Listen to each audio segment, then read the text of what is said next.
Bintang-bintang besar berputar perlahan, dan istana serta bangunan di atasnya berjajar, seperti negeri dongeng di surga.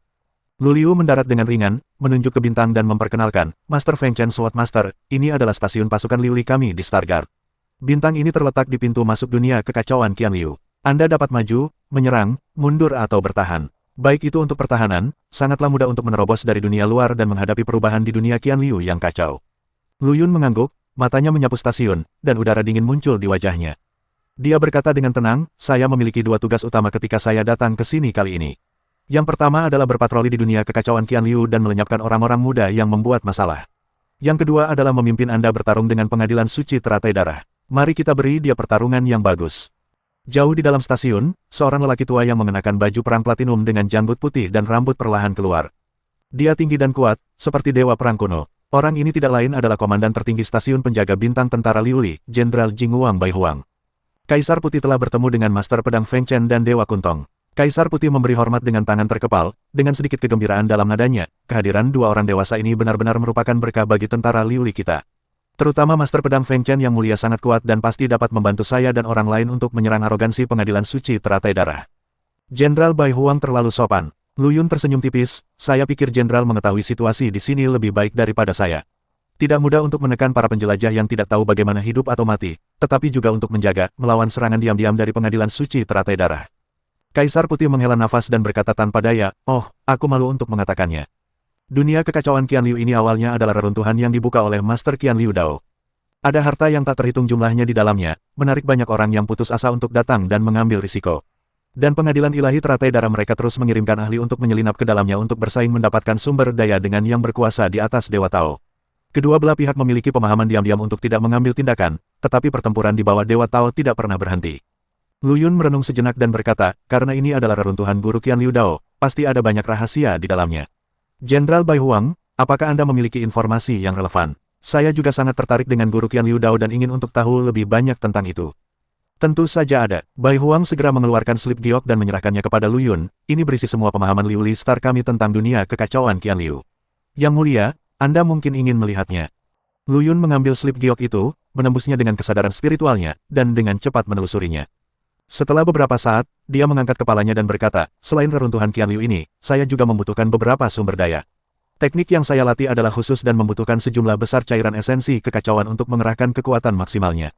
Selain itu, saya senjata ajaib kelahiran, pedang Tianxing, juga membutuhkan banyak energi. Itu perlu diperbaiki dan membutuhkan banyak sumber daya sihir. Dia berhenti sejenak, menatap Kaisar Putih dengan mata tegas, dan melanjutkan, jika kedua hal ini dapat diselesaikan, kekuatanku dapat ditingkatkan ke level lain. Saat itu, apalagi membunuh sampah Yin Yan Shenzun, bahkan jika itu darah bahkan jika Tuan Lian Dao datang untuk membalas dendam secara langsung, aku tidak akan takut sama sekali. Baihuang merasakan hawa dingin di hatinya, diam-diam mendesah melihat ambisi Lu Yun.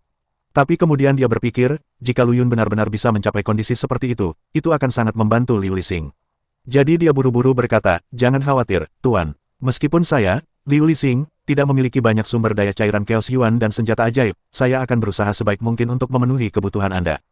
Lu Yun melambaikan tangannya dan berkata, oke, kalian semua boleh turun. Jika tidak ada yang penting, jangan ganggu aku. Setelah semua orang mundur, Lu Liu tetap ragu-ragu. Sambil memegang cincin penyimpanan di tangannya, dia berjalan ke arah Lu Yun dengan sedikit cemas dan berkata dengan lembut, Tuan Pedang Feng Chen, ini adalah sedikit pemikiran dari keluarga budak, saya harap Anda akan menerimanya. Lu Yun meliriknya sambil setengah tersenyum, oh, apa maksudnya ini, menyuapku? Wajah cantik Lu Liu memerah dan dia dengan cepat menjelaskan, Tuanku, Anda bercanda. Itu hanya sekelumit pemikiran pejabat baru saat menjabat. Yang mulia, Anda tidak tahu bahwa stasiun Star Watch ini berada di perbatasan dengan Blood Lotus Divine Court dan berada di bawah tekanan besar. Sangat berarti bagi saya, Liu Lixing, yang mulia bisa duduk di sini. Keluarga budak juga berharap agar kekuatan tuannya dapat ditingkatkan ke tingkat yang lebih tinggi. Petik 2.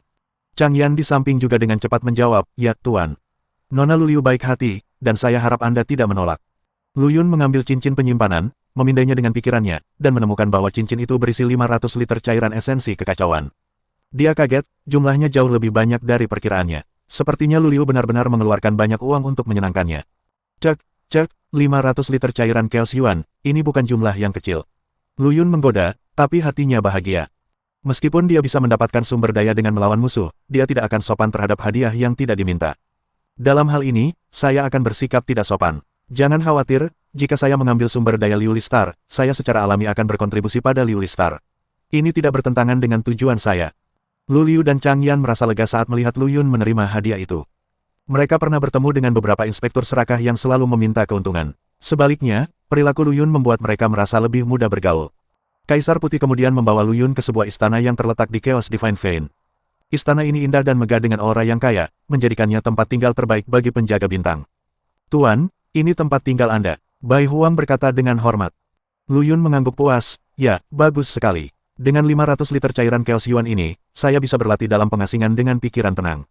Saya akan berusaha untuk memahami 12 lapisan pola Chaos Yuan sesegera mungkin, dan akan dapat berkomunikasi dengan Dewa Tao Liu Ying. Keuntungan dari pertempuran telah sepenuhnya dicerna.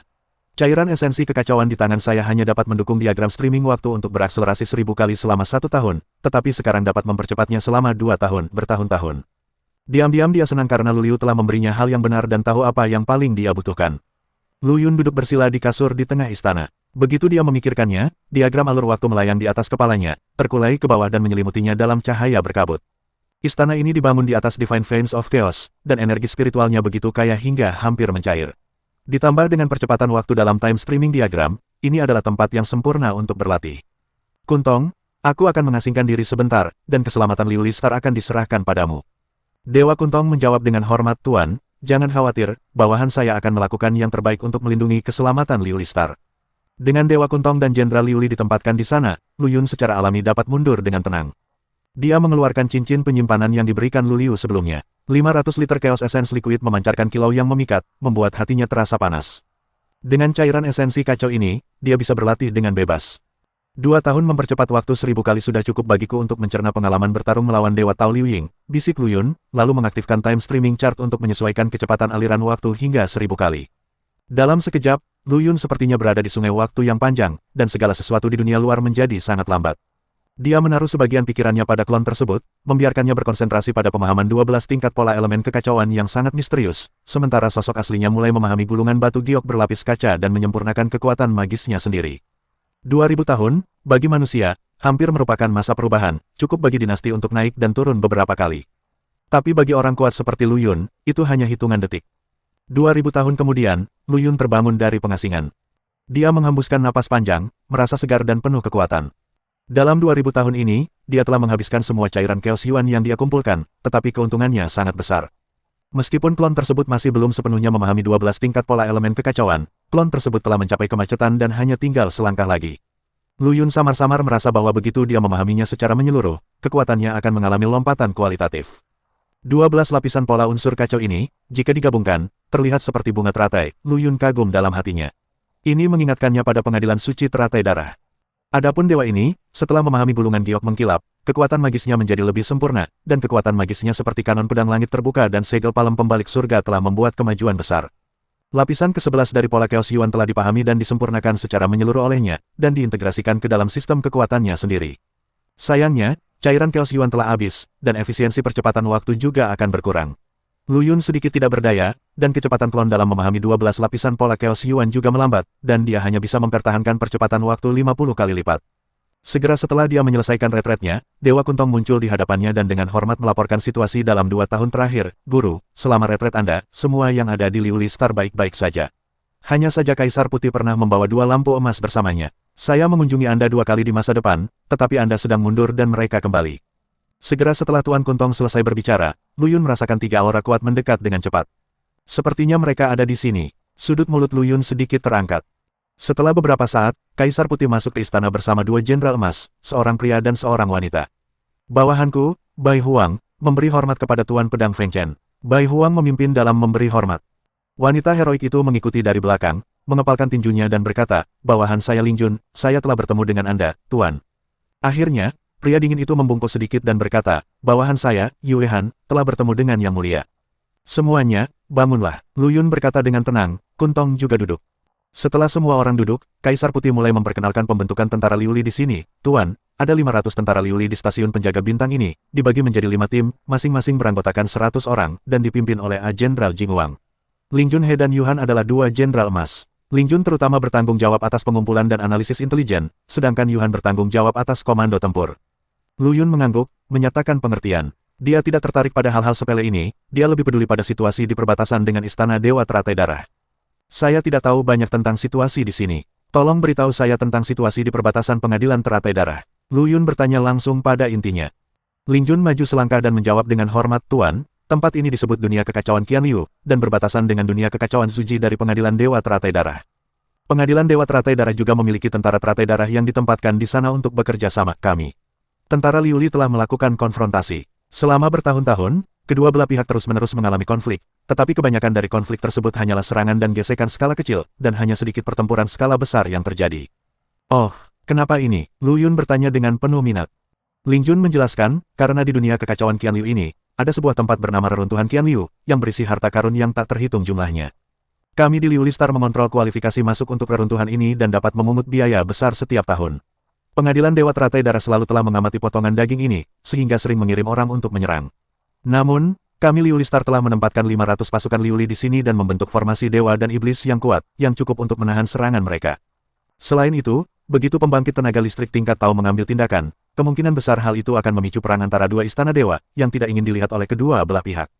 Lu Yun setuju, kekuatan tingkat Tao memang seperti senjata nuklir. Sekali digunakan, konsekuensinya akan menjadi bencana. Gesekan antara dua istana dewa, terus terang, hanyalah masalah budidaya Gu. Bai Huang menyesap teh dan berkata dengan nada tenang, jumlah dewa Tao di pengadilan Dewa Teratai Darah adalah tidak sebaik kita di Glaze Star, jadi mereka hanya berani bertarung dalam hal-hal kecil. Benarkah, jika kita benar-benar mengambil tindakan, mereka tidak akan mendapatkan bantuan apapun? Lu Yun sedikit mengangguk untuk mengungkapkan pemahamannya. Konfrontasi tentatif seperti ini biasa terjadi di dunia yang kacau balau. Mengolah bawahan dan menjara sumber daya adalah tema abadi. Apakah ada orang di pengadilan Teratai Darah yang membutuhkan perhatian? Lu Yun memandang Lin Jun. Lin Jun merenung sejenak dan menjawab, Tao setan darah dari pengadilan ilahi Teratai Darah sangat kuat dan kejam, jadi Anda harus ekstra hati-hati. Dia memiliki dewa dan iblis puncak bernama, Pembantaian Darah, di bawah komandonya. Dia punya reputasi yang hebat dan sudah mati. Bahkan tidak ada 1000 tapi 800 dewa dan iblis kekacauan di tangannya. Ketika Lin Jun berbicara, nadanya penuh hormat, tetapi ada sedikit rasa dingin yang tidak mudah dideteksi, seolah-olah dia cukup takut dengan pembantaian berdarah itu. Yue Han tetap diam, seperti pedang dalam sarungnya. Hanya ketika Lu Yun menatapnya, dia mengangguk sedikit sebagai jawaban. Dalam beberapa hari berikutnya, Lu Yun mendapatkan pemahaman yang lebih mendalam tentang karakter mereka dengan bergaul dengan mereka bertiga. Bai Huang mantap dan canggih, Lin Jun bijaksana, dan Yu Han dingin dan pendiam. Masing-masing memiliki kekuatannya sendiri. Suatu hari, Lu Yun sedang berlatih dan tiba-tiba merasakan aura kuat mendekati stasiun Shouxing. Ketika dia berjalan keluar dari aula, dia melihat sebuah kapal bangunan yang indah, memancarkan cahaya keemasan yang menyilaukan, menerobos aliran udara yang kacau, dan mendekat dengan mengancam. Di luar stasiun Shouxing, dua tentara Liu Li menghentikan pembangunan kapal. Salah satunya, mengenakan baju besi hijau, adalah Lu Liu, yang lainnya, mengenakan baju besi merah, adalah Chang Yan. Siapa yang datang? Ini stasiun Liu Li Star Watcher, cepat berhenti. Di atas kapal, seorang pemuda berpakaian brokat sedang bersandar di haluan dengan ekspresi arogan di wajahnya. Di belakangnya, berdiri ratusan dewa dan iblis yang kacau dengan aura yang kuat, semuanya ganas dan jahat. Liu Lixing, nadanya keras sekali. Aku, Chu Zhen, ingin memasuki dunia Qian Liu Chaos, jadi mereka yang tahu bagaimana melakukannya, keluar dari sini. Ekspresi Lu Liu dan Chang Yan berubah. Nada suara Chu Zhen ini sangat arogan, dan dia jelas tidak menganggap serius Liu Lixing. Kamu perlu membayar biaya untuk memasuki dunia kekacauan Qian Liu. Ini aturannya, kata Chang Yan dengan sungguh-sungguh. Chu Zhen mencibir dan mengeluarkan sekantong kristal kekacauan, aku punya lebih banyak barang tidak berguna ini. Cepat keluar dari sini, jangan buang waktuku. Lu Liu dan Chang Yan hendak menyerang ketika sosok Lu Yun muncul di samping mereka. Apa yang terjadi? Lu Yun bertanya dengan tenang. Lu Liu dan Chang Yan memberi hormat dengan cepat, saya telah bertemu dengan Anda, Tuan.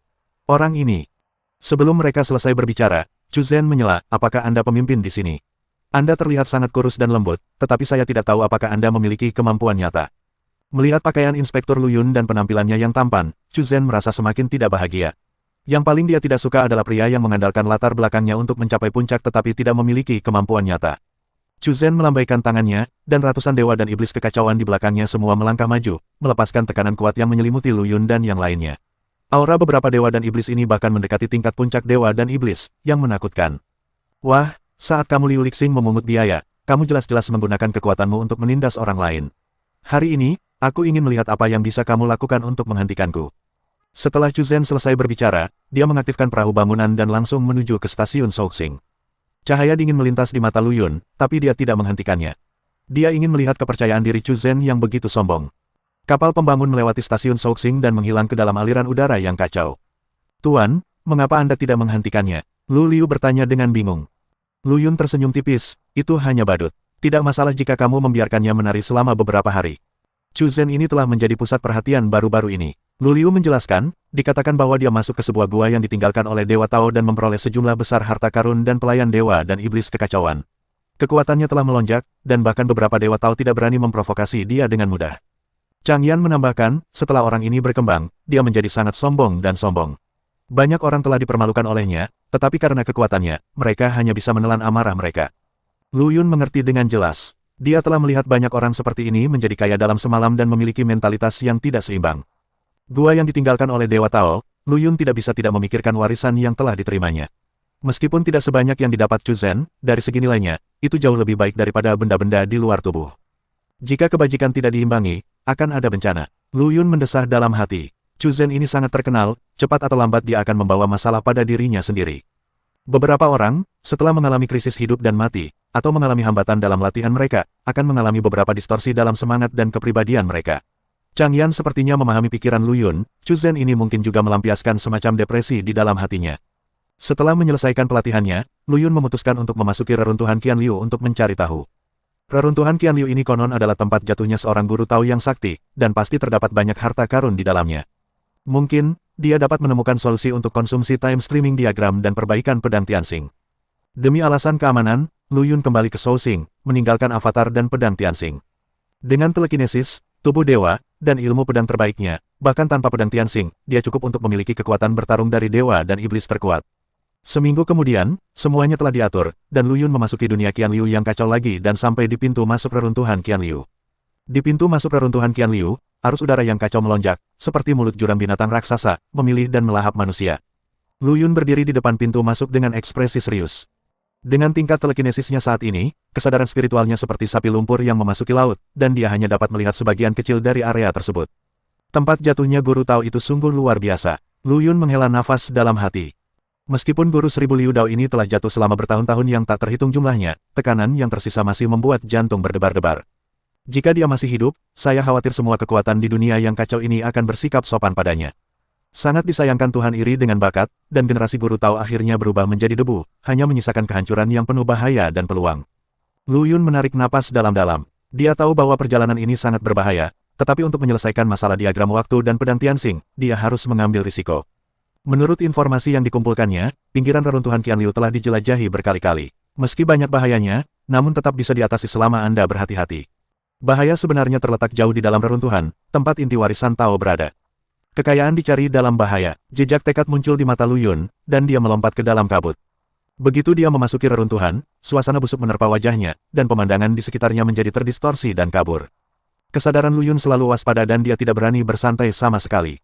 Mengaum, terdengar raungan yang memekakan telinga, dan seekor binatang buas besar yang kacau bergegas keluar dari rawa dan bergegas menuju Lu Yun. Binatang aneh ini tampak seperti kadal raksasa, bersisik keras, dan memancarkan aura kuat setingkat keabadian emas. Di mata Lu Yun, binatang tingkat keabadian emas ini seperti semut.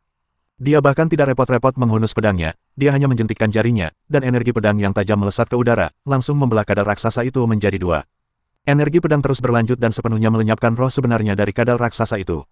Tubuh kadal raksasa itu jatuh ke tanah dengan keras, memercikkan lumpur kotor. Namun, tindakan Lu Yun membuat khawatir binatang buas lainnya di rawa.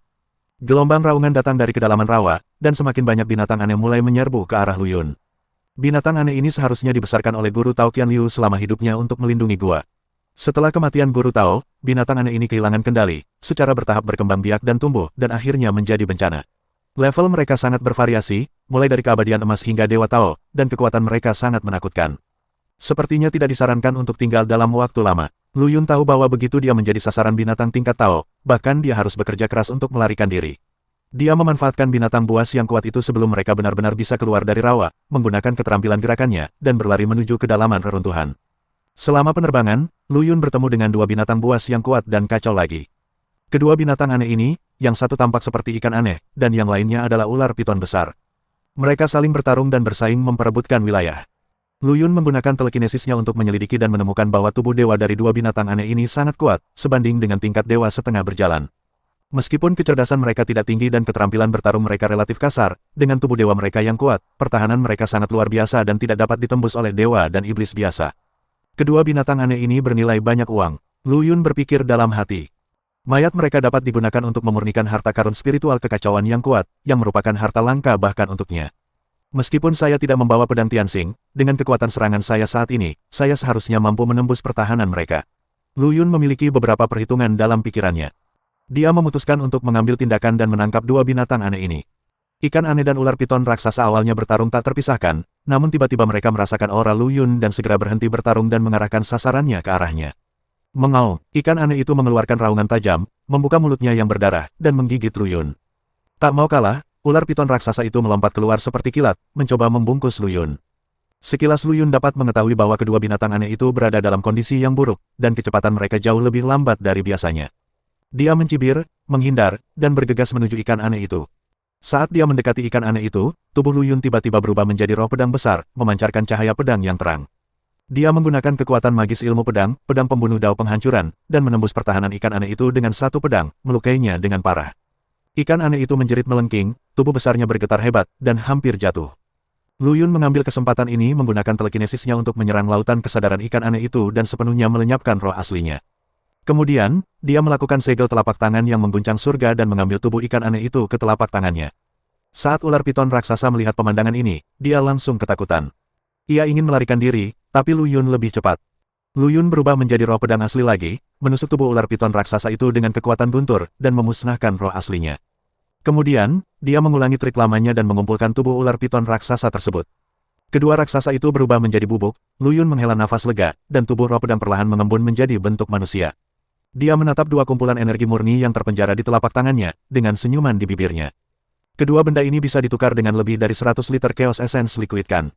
Perjalanan ke rawa berlumpur ini sungguh tidak sia-sia. Binatang kacau tingkat dewa setengah berjalan ini begitu kasar dan tebal sehingga orang kuat biasa tidak bisa menembus pertahanan mereka. Hanya pendekar pedang yang bersatu seperti dia yang bisa menahan mereka dengan mudah. Lu Yun mengusap dagunya, bertanya-tanya apakah akan terus masuk lebih jauh ke dalam reruntuhan atau terus mengambil barang di rawa berlumpur. Meskipun mungkin ada peluang lebih besar jika Anda masuk jauh ke dalam reruntuhan, bahayanya juga meningkat secara eksponensial, dan rawa ini mungkin tampak kotor, tetapi rawa ini juga menghasilkan banyak harta karun, sama seperti dua binatang aneh ini. Saat dia memikirkannya, mata Lu Yun tiba-tiba tertarik oleh cahaya keemasan di kejauhan. Cahaya keemasan berkedip-kedip, seolah-olah tertutup oleh sesuatu. Dia dengan penasaran mengaktifkan kesadaran spiritualnya untuk menjelajah dan menemukan bahwa ada kapal harta karun besar yang setengah terkubur di kedalaman rawa. Menarik, bisik Lu Yun. Kira-kira ada dua sumber senjata ajaib di reruntuhan Qianliu. Yang satu ditinggalkan oleh pemilik reruntuhan, yaitu orang yang berhubungan dengan guru Tao yang jatuh, dan yang lainnya hilang oleh penjelajah yang kemudian memasuki reruntuhan. Kapal harta karun ini mungkin yang terakhir. Fakta bahwa kapal harta karun bisa terjebak di sini menunjukkan betapa berbahayanya rawa ini, dan juga menunjukkan bahwa barang-barang di kapal harta karun itu mungkin berharga. Lebih penting lagi, Lu Yun samar-samar merasa bahwa kapal harta karun itu memancarkan esensi murni dari kekacauan 5 elemen, yang merupakan kunci untuk memperbaiki pedang Tianxing. Memikirkan hal ini, dia tidak lagi ragu-ragu, dan dengan sekejap tubuhnya, dia menyapu ke arah kapal harta karun. Lumpur di rawa tidak berdasar dan mengeluarkan bau busuk yang menjijikkan, tapi Lu Yun merasa seperti sedang berjalan di tanah datar. Segera, dia sampai di kapal harta karun. Sebagian besar kapal harta karun terjebak di rawa. Lambung kapal berbintik-bintik dan diukir dengan tanda kuno, tetapi masih memancarkan aura yang kuat. Lu Yun tidak sopan dan langsung menerobos batasan kapal dan menjarah semua yang ada di dalamnya. Ada 18 buah harta karun spiritual kekacauan, meskipun tidak bermutu tinggi, tetapi jumlahnya banyak, ada juga beberapa harta sihir penyimpanan. Meskipun sebagian besar ramuan dan bahan di dalamnya telah membusuk, ada juga beberapa yang terpelihara dengan baik barang berharga. Pada akhirnya, Lu Yun bahkan tidak melepaskan kapal harta karun itu sendiri dan langsung mengantonginya. Cek, cek, kedua binatang ini bertarung sampai mati sebelumnya. Mungkinkah mereka bertarung demi kapal harta karun ini? Lu Yun diam-diam menebak, lalu mencibir, aku diberi keuntungan. Saat Lu Yun hendak pergi, sebuah suara arogan datang dari kejauhan, berhenti. Aku melihat kapal harta karun itu dulu. Jika kamu tahu seperti apa, serahkan secepatnya. Lu Yun mengerutkan kening dan melihat keluar, hanya untuk melihat sebuah kapal bangunan yang didekorasi dengan mewah datang dari langit. Berdiri di haluan adalah seorang pria jangkung dengan wajah berotot. Dia adalah petualang antar bintang yang terkenal Chusok. Di belakangnya, lebih dari 100 pelayan dewa dan iblis dengan aura ganas memancarkan tekanan yang menyesakkan, dan mereka jelas merupakan antek Chuzen. Apakah kamu melihatnya pertama kali? Lu Yun mencibir, apakah reruntuhan Qianliu ini milik keluargamu? Siapapun yang melihat harta karun itu memiliki bagian, jadi mengapa itu menjadi milikmu? tidak memperlakukan tentara Liu Li sama sekali. Terlebih lagi, Chu Zhen ini dikatakan memiliki kekuatan yang menyamai tahap awal Tao Shen. Meskipun dia juga memiliki pedang Dewa Angin harta karun spiritual chaos terbaik di tangannya, tetapi pedang Tianxing tidak ada. Jika dia benar-benar ingin bertarung, dia mungkin harus membayar mahal. Memikirkan hal ini, Lu Yun memutuskan untuk menstabilkan pihak lain terlebih dahulu agar tidak membuang waktu di sini. Dia berkata dengan nada dingin, "Saya adalah komandan tentara Liu Li, dan kapal harta karun ini sekarang ada di tangan saya. Jika Anda menginginkannya, pergilah ke markas besar tentara Liu Li dan ajukan lamaran. Jika tidak, tentara Liu Li akan menyerang wilayahnya, dan kamu tidak akan bisa bertahan hidup tanpanya." Ketika Chu Zhen mendengar ini, dia tertawa terbahak-bahak, seolah-olah dia baru saja mendengar lelucon besar. "Tentara Liu Li, siapa yang ingin kamu takuti? Berapa banyak bajingan dari tentara Liu Li yang telah kubunuh di reruntuhan Qian Liu ini? Menurutmu siapa bosnya? Serahkan kapal harta karun itu secepatnya, jika tidak, jangan salahkan aku karena bersikap kasar." Wajah Lu Yun menjadi gelap, mengetahui bahwa Chu Zhen tidak akan mengambil jalan keluar yang mudah. Tampaknya pertempuran sengit hari ini tidak bisa dihindari. Dia hendak mengambil tindakan ketika Chu Zhen melambaikan tangannya dengan tidak sabar, dan para pelayan dewa dan iblis di belakangnya segera mengelilinginya dengan agresif. "Jika kamu tidak makan roti panggang, kamu akan dihukum dengan minuman." Lu Yun mendengus dingin, dan tubuhnya bersinar, berubah menjadi cahaya pedang dan menghilang dalam sekejap. Meskipun dia memiliki kekuatan untuk melawan Chu Zhen, dia tidak ingin bertarung sampai mati di tempat berbahaya ini. Bagaimanapun, reruntuhannya penuh dengan bahaya, jadi menjaga kekuatannya adalah kebijakan terbaik. "Aku akan menyelesaikan rekening ini denganmu nanti." Ketika Chu Zhen melihat ini, jejak rasa jijik muncul di matanya. Mau lari, tidak semudah itu. Dia mencibir dengan percaya diri, dan melihat kecepatan 9 sosok di belakangnya melonjak. Dalam sekejap mata, mereka mengepung Lu Yun dari 9 arah, dan dengan cepat membentuk formasi misterius, mencoba untuk menangkap Lu Yun. 9 orang ini tidak lain adalah 9 prajurit mati jahat yang paling elit di Chu Zhen. Masing-masing memiliki kekuatan yang sebanding dengan alam Tao. Bersama-sama, mereka cukup untuk menahan Lu Yun, menunggu yang lain menyusul dan mengelilinginya sepenuhnya. 9 sosok bergegas ke arahnya seperti hantu, dengan tombak tajam di tangan mereka memancarkan cahaya dingin, menunjuk langsung ke bagian vital Lu Yun. Mata Lu Yun bersinar dengan cahaya dingin, dan dengan raungan, sosoknya tiba-tiba melebar, berubah menjadi roh pedang asli yang mencapai langit dan bumi. Suara nyanyian pedang bergema di seluruh dunia, dan energi tajam merobek kehampaan. Jian Yu Taixu, pedang membunuh Dao. 2 niat pedang yang sangat berbeda muncul pada saat yang sama, yang satu halus dan seperti mimpi, dan yang lainnya sombong dan menghancurkan. Formasi yang terdiri dari 9 dewa puncak dan budak iblis diganggu oleh serangan mendadak ini sebelum diaktifkan sepenuhnya. Aku melihat cahaya pedang halus berkedip-kedip di antara 9 orang itu. Kelihatannya lembut dan lemah, tapi mengandung niat membunuh yang tak ada habisnya. Beberapa budak para dewa dan iblis tidak dapat mengelak dan terserempet oleh cahaya pedang. Bola kabut darah keluar dari tubuh mereka dan mereka terbang mundur sambil berteriak.